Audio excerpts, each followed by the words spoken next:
중국 동진시대의 도연명은 중국 문학사에서 누구보다도 빼어난 시인이었습니다.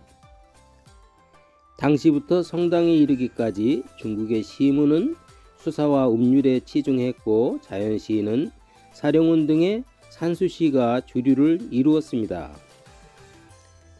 도연명은 타고난 성품이 진솔하여 자연스럽고 평이한 시문을 지었고 농촌으로 귀향하며 그의 이상과 철학이 담긴 전원시를 지었습니다.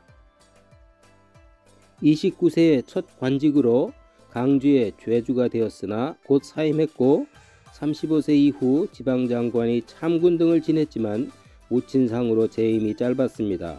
41세에 팽택의 현령이 되었는데 군에서 오는 하찮은 감독관을 허리굽혀 맞이하기 싫다면서 80여일 만에 사임하고 비거래사를 지었습니다.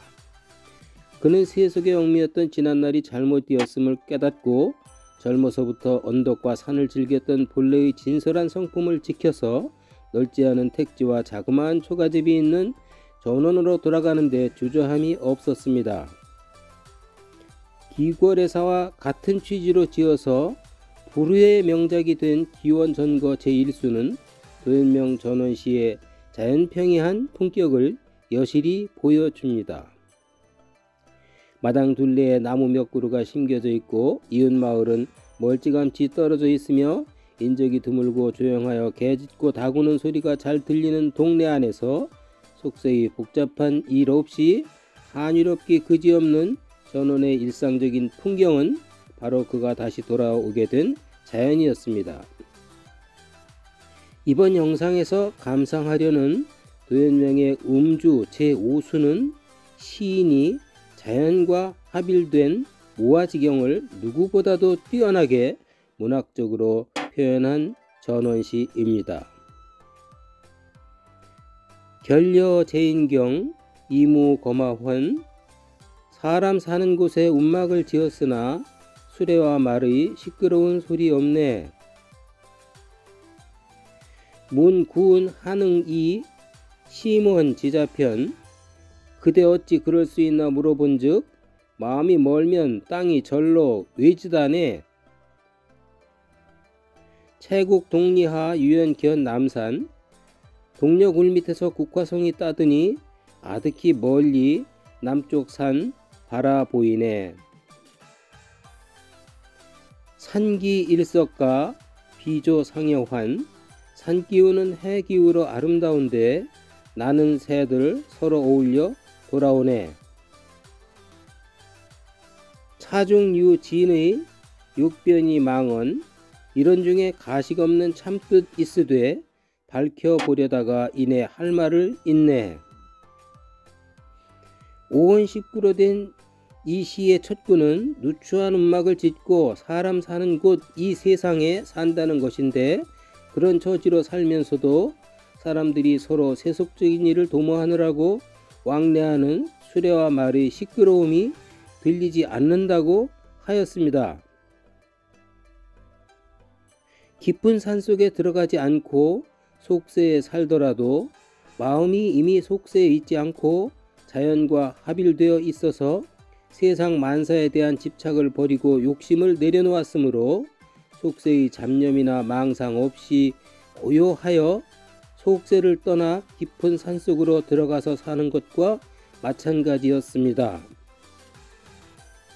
그런 가운데 동력 울밑에서 평소에 한가롭고 여유롭게 늘 즐기던 국화송이를 꺾어들고 허리를 펴니 아득히 멀리 남쪽 산이 바라보였다는 것입니다. 바로 이 부분에서 혹자는 채국동리하가, 혹자는 유연견 남산이, 혹자는 두 꼴을 합해서 무아지경이라고 각각 평합니다. 한가롭고 여유로움의 극치가 무아지경이라면 과연 초등학생도 말할 수 있을 것 같은 매우 자연스럽고 평이한 이 두 마디 귀절이 무아지경을 표현하고 있을까요? 우리가 서로 이런 이야기를 나누려면 우선 우리는 도연명의 처지와 상황이라면 어떠했을까 생각해 봐야 합니다.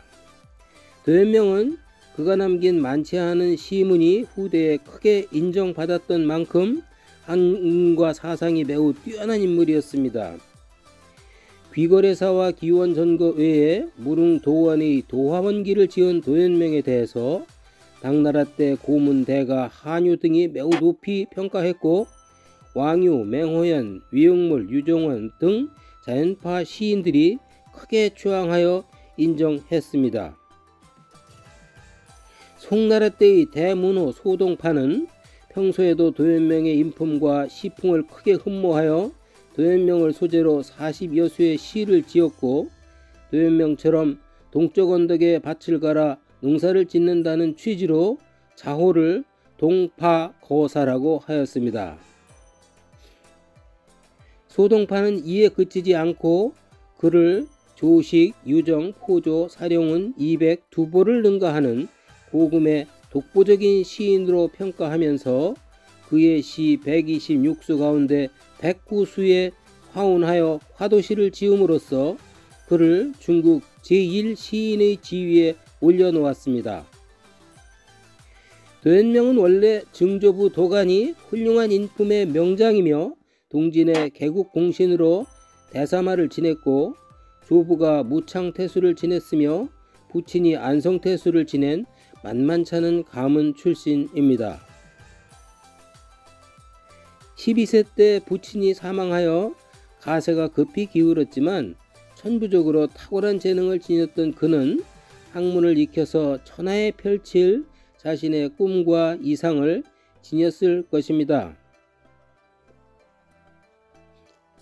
하지만 북방민족에게 밀려서 강남에 자리잡은 동진시대 자체가 매우 혼란스러웠고 특히 도현명이 살던 시기는 멸망 직전이어서 혼란이 극에 달했고 사회가 너무도 혼탁했으므로 고고한 인품을 지녔던 그로서는 그런 사회에서 도저히 부화뇌동하거나 타협할 수 없었던 것입니다. 실제로 도현명은 번번이 관직에 부임한 지 얼마 안 되어 사임했고 그를 참군으로 삼았던 당시의 세력가 장군 유유가 다시 불러도 응하지 않았으며 유유가 반란군들을 진압하고 남조의 첫 왕조 송을 개국하고 나서도 일체 출사하지 않고 전원에 머물렀습니다. 이처럼 비범한 도현명이니까 사람 사는 곳에 움막을 지었어도 수레와 말의 시끄러운 소리가 없었던 것인데 그 비결을 묻자 제시했던 마음이 멀면 땅이 절로 외지게 된다는 말은 그의 수양이 이미 불화일체의 경지에 이르렀음을 알기 쉽게 문학적으로 표현한 것입니다. 그래서 그야말로 무심하게 완전히 자기를 잊고 동력 울 밑에서 국화송이를 꺾어둘 수 있었고 그 순간 아득히 멀리 남쪽 산의 자연이 눈에 들어오는 한가로운 여유의 극치를 구가할 수 있었던 것입니다. 마침 때는 석양이라 산 기운은 해 기울어 아름다운데 해 기울자 나는 새들이 서로 어울려 쉴 곳을 찾아 돌아옵니다. 이런 모습에 타고난 본성대로 자연과 합일되어 그 변화와 함께하는 삶의 참된 의미가 담겨 있습니다. 그는 이를 설명하려다가 언어로는 자연과 합일된 삶의 경지를 설명할 수가 없어서 이내 할 말을 잊었습니다. 지금까지 살펴본 음주 제5수는 불의 부차귀 어하여 보은 의롭지 못하면서 누리는 보기는 내게 뜬 구름과 같다는 공자의 가르침과 천지 여하 병생 이 만물 여하 위일 천지가 나와 함께 존재하니 만물이 나와 일체가 된다는 장자의 가르침을 체득한 도현명의 삶의 자치라고 할 수 있습니다. 도현명의 위대함은 이처럼 유가와 도가의 사상과 철학을 깊이 이해하여 문학으로 승화시켜서 삶의 지혜를 담았다는 데 있습니다.